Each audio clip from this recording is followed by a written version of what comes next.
السلام علیکم ناظرین، پروگرام میں خوش آمدید۔ آج کے پروگرام میں ناظرین ہم معاملہ اٹھائیں گے پاکستان کی خارجہ پالیسی کا۔ اگر آپ کو پاکستان کے حوالے سے کسی مثبت خبر کی تلاش ہے، خبر وہ ہے یا نہیں ہے یہ ایک علیحدہ بحث ہے، تو آپ کو پاکستان کی وزیر خارجہ ہنا ربانی کھر صاحبہ کی کل کی بریفنگ نہیں مس کرنی چاہیے تھی۔ اس بریفنگ کے اندر ہمیں یوں لگا کہ پاکستان نے بہت سے پہاڑ جو ہیں وہ سر کر لیے ہیں، اور اس کے بعد پاکستان کی خارجہ اور دفاعی معاملات جو ہیں مکمل طور پر اگر نہیں تو اس کی میجورٹی جو ہے ایشوز کی وہ سارٹ آؤٹ ہونے کو ہے۔ بہت مثبت ایک پریس کانفرنس تھی، اس کے اندر ہر چیز اچھی ہمیں نظر آئی۔ ذرا اس پریس کانفرنس کی ایک جھلک آپ کو دکھاتے ہیں سمری فارم میں، کیونکہ کل اتوار کا دن تھا اور شاید عید کا بھی ہینگ اوور ہوگا، آپ نے اگر مس کر دیا ہے تو کتنی پازیٹیو تھی یہ پریس کانفرنس۔ اور اس کے بعد ناظرین تجزیہ کریں گے کہ یہ فسانہ ہے یا حقیقت ہے، اگر حقیقت ہے تو کس قسم کی ہے، بالخصوص ہندوستان پاکستان کے تعلقات کیا واقعتاً اسی جانب مائل ہیں جس جانب محترمہ وزیر خارجہ کا اشارہ تھا۔ What we were all following very keenly, because we all have a lot of interest in SAARC, and SAARC is an organization which we own. SAARC is an organization which we feel gives us an opportunity to take our destiny in our own hands. With Russia, we can at least say that in this current government, we have certainly been able to achieve new heights. Now, his interaction with his Chinese counterpart was also very substantive. I certainly return much more hopeful on the future direction of SAARC. A meeting between President Karzai and Prime Minister Gilani was held in a positive atmosphere for sure. It was a frank, honest discussion. Now, today, if we were to do a rain check on where we stand, I would very confidently say that we have been successful in reducing the trust deficit. And therefore, today we are in the positive zone. That in Thimphu you gave us a direction. We followed that direction, and I can at least say that we feel that we've done a reasonably good job. And I told my Indian counterpart that I'm competing with you on positivity, not on negativity. We had a good opening which started with, our interactions, which then culminated in the Secretary of State's visit also. And there in New York, we gave them, or we told them that we would appreciate a policy level dialogue with them.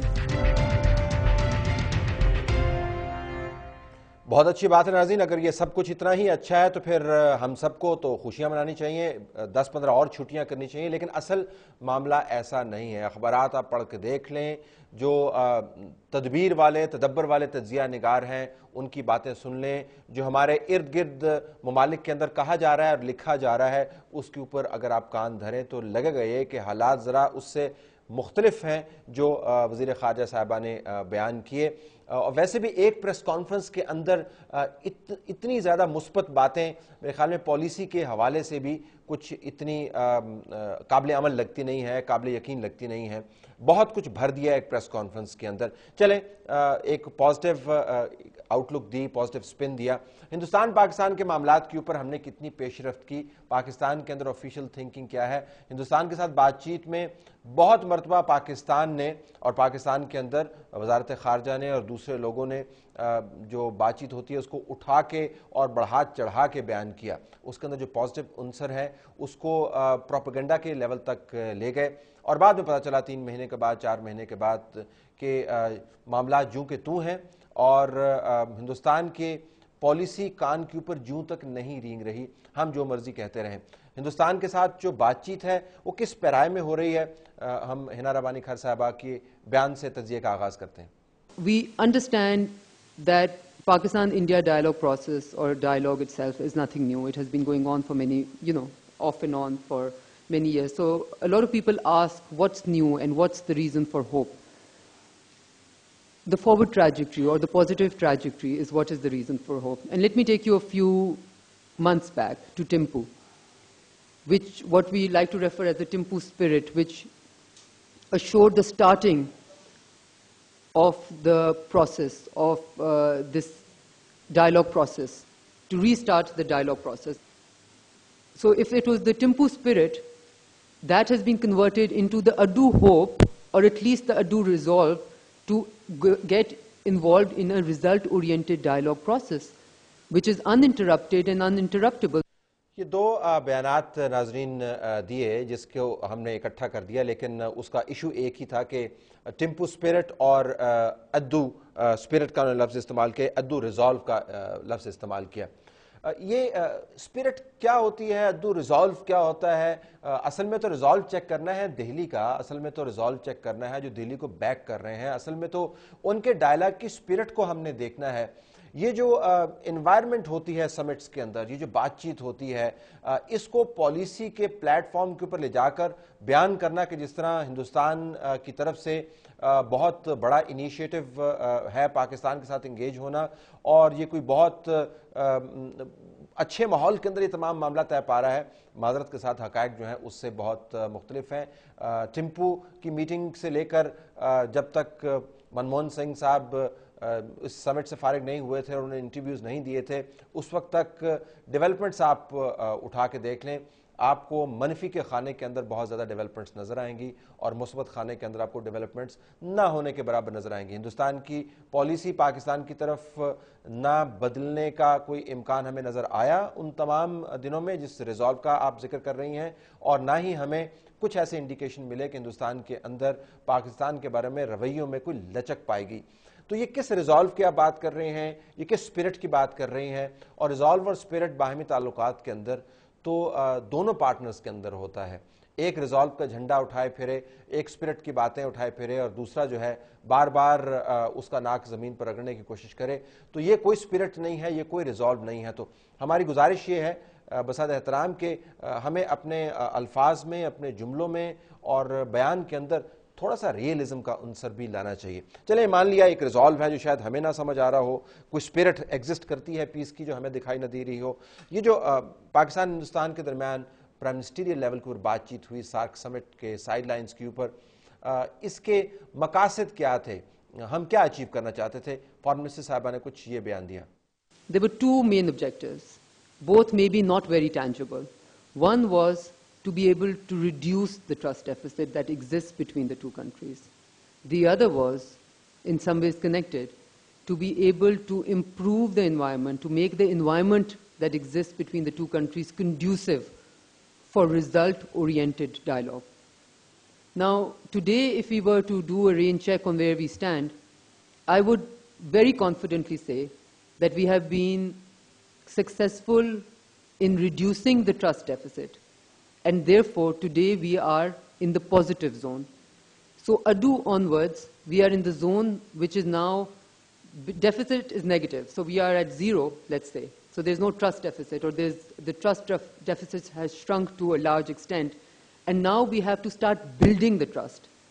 ایک تو ناظرین ہمیں شاید دوبارہ یہ بتانا ہو کہ یہ منسٹری آف اکنامک افیئرز نہیں ہے، یہ فارن افیئرز کی منسٹری ہے، اور اس کے اندر جو ٹیبولیشنز ہوتی ہیں، یعنی جو اسیسمنٹس کی جاتی ہیں مثبت اور منفی کی، شاید اس کو بیان کرنے کا طریقہ جو ہے وہ تھوڑا سا مختلف ہونا چاہیے۔ میں ذاتی طور پر، اور ہو سکتا ہے میری سمجھ میں بہت کمی ہو، یہ یقیناً ہے، یہ سمجھنے سے قاصر ہوں کہ یہ جو ڈسکرپشنز دی جاتی ہیں کہ پازیٹیو زون کیا ہوتی ہے اور وہ کہاں سے شروع ہوتی ہے، اس کا دائرہ کار کیا ہوتا ہے، اور پازیٹیو زون کے اندر جو ہے وہ ٹرسٹ ڈیفیسٹ کس طریقے سے کم ہو جاتا ہے، اور ٹرسٹ ڈیفیسٹ جو ہے وہ جب نیگیٹو زون کے اندر جاتا ہے تو کیا ہو جاتا ہے۔ یہ اٹس ٹو کنفیوزنگ، اور کنفیوژن ہم نے تو کتابوں میں یہی پڑھا ہے، ڈپلومیسی کے اندر جب کنفیوژن والی زبان استعمال کی جاتی ہے تو بیان کرنے کو باتیں بہت کم ہوتی ہیں، جب بیان دینا بھی ہو تو ایسا بیان دیا جاتا ہے کہ سننے والے کو لگے کہ بہت کچھ ہو رہا ہے لیکن اصل میں سبسٹنس نہ ہو۔ جہاں پر آپ کے پاس سبسٹنس ہے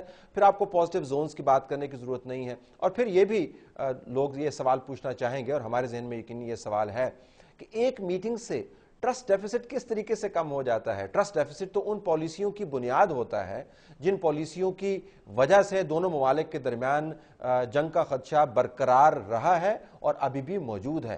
یہ تو وہ پالیسیاں جن کے ذریعے ڈیفنس سپینڈنگ ہوتی ہے، یہ تو وہ پالیسیاں جن کے ذریعے ہندوستان نے افغانستان کے اندر اپنی پریزنس دکھانی ہے۔ تو پالیسیاں تبدیل نہیں ہو رہی، ٹرسٹ ڈیفیسٹ کم ہو گیا، ہماری سمجھ میں تو یہ بات نہیں آئی۔ ہم چند ایک بیانات آپ کے سامنے اور بھی رکھنا چاہیں گے، اور یہ تجزیے کا مقصد جو ہے تضحیق یا تنقید برائے تنقید نہیں ہے، ہم واقعتاً مثبت پیش رفت دیکھنا چاہتے ہیں۔ لیکن ہم نے پچھلے ادوار میں اتنی مرتبہ یہ ہوتے ہوئے دیکھا ہے کہ ایک میٹنگ کے بعد ہم فوراً امن کے جھنڈے جو ہیں وہ کھول دیتے ہیں اور لہرانے لگتے ہیں اور ہر طرف خوشیوں کا سماں ہوتا ہے، اور 3 مہینے کے بعد بہت ڈس اپوائنٹمنٹ ہوتی ہے. تو ہمیں شاید اپنے بیان کے اندر تھوڑی سی ریسٹرینٹ لانی چاہیے. ہم دیکھتے ہیں کہ کیا واقعتاً ہندوستان پاکستان کے درمیان ٹرسٹ ڈیفیسٹ کم ہو گیا ہے، اور اگر ہماری فارن منسٹری کہہ رہی ہیں تو اس کی بنیاد کیا ہے؟ I think it is obvious that when an engagement takes place at the level of the two prime ministers, what they say is what they mean. ہم نے جو پاکستان ہندوستان کے جو باہمی تعلقات کی تاریخ پڑھی ہے، اس کا نتیجہ تو بالکل الٹ ہی ہمیں دیکھنا نصیب ہوا جب بھی ہم نے پڑھا، جب بھی ہم نے وٹنس کیا کہ prime ministers do not at all mean what they say. بیان کچھ اور دیتے ہیں اور باہر جا کر اس کی تشریح کچھ اور کر دیتے ہیں. اب یہ نہ جانے ایک سمٹ کے اندر وہ تمام روایت جو ہے پرائم منسٹر صاحب کا کہنا اور جو ان کا کرنا جو ہے وہ ایک جیسا کیسے ہو گیا. شرم الشیخ کے اندر منموہن سنگھ صاحب نے بڑے بیانات دیے تھے اور اس کے بعد پھر جا کے ان کو بیانات کی تشریح کرنی پڑی تھی، اور تشریح کے اندر ہی انہوں نے بیانات کی سپرٹ کو بھی تبدیل کر دیا. حالیہ جو بیانات دیے ہیں اس کا حال بھی انہوں نے اس سے کوئی مختلف نہیں کیا. تو یہ کہنا کہ پرائم منسٹر جب یہ کہتے ہیں اس کا مطلب وہی ہوتا ہے، میرے خیال میں ایک نائیو قسم کی ازمپشن ہے، ایک سادہ لوہی ہے جس کو ہم افورڈ نہیں کر سکتے. اور پاکستان ہندوستان کے تعلقات کے بارے میں اگر کوئی پیش رفت ہے تو اس کو حقیقت کے پیرائے میں بیان کرنا چاہیے. یہ تو ایک ضمناً ہم نے بات کر دی. اب کس قسم کا ڈائلاگ ہمیں چاہیے، ہندوستان کے ساتھ بات چیت کے نتائج کیا نکل سکتے ہیں؟ ایک سٹیٹمنٹ اور دیکھتے ہیں. So you can actually seek or see the results that have been evasive so far for many, many years.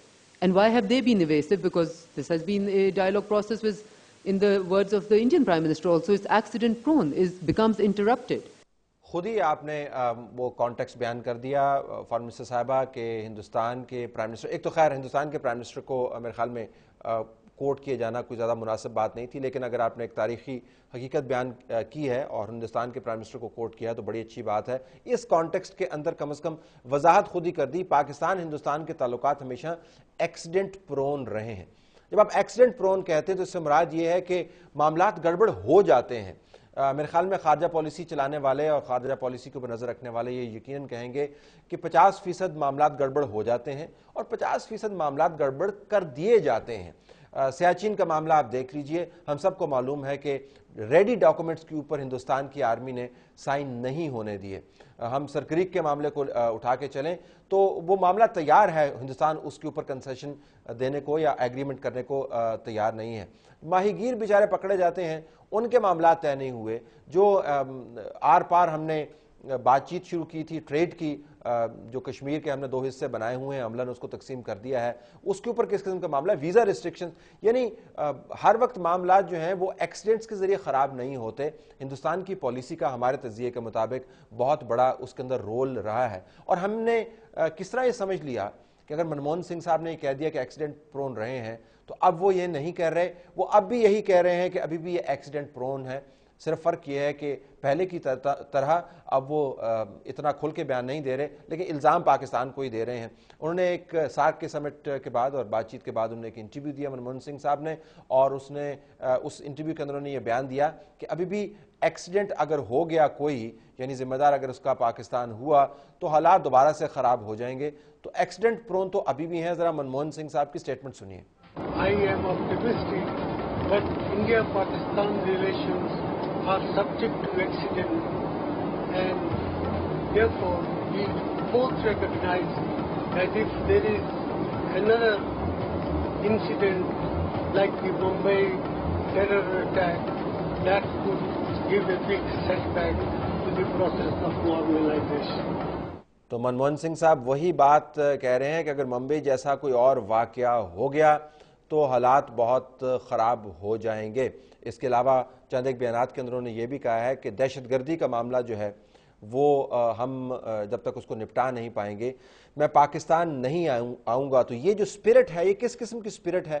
Dialogue کو پری کنڈیشن کر رہے ہیں. اس کا مزید تجزیہ کریں گے ناظرین. خارجہ پالیسی اس وقت اہم ترین موضوع ہے, اس کے ایک حصے کی ایک آپ کو ہم جھلک بھی دکھا رہے ہیں اور اس کی پالیسی کا تجزیہ بھی کر رہے ہیں. بریک کے بعد واپس آئیں گے تو چند ایک اور معاملات آپ کے سامنے رکھیں گے جو کل پاکستان کی وزیر خارجہ محترمہ ہنا ربانی کھر صاحبہ کی پریس کانفرنس کے بعد سامنے آئے. Stay tuned.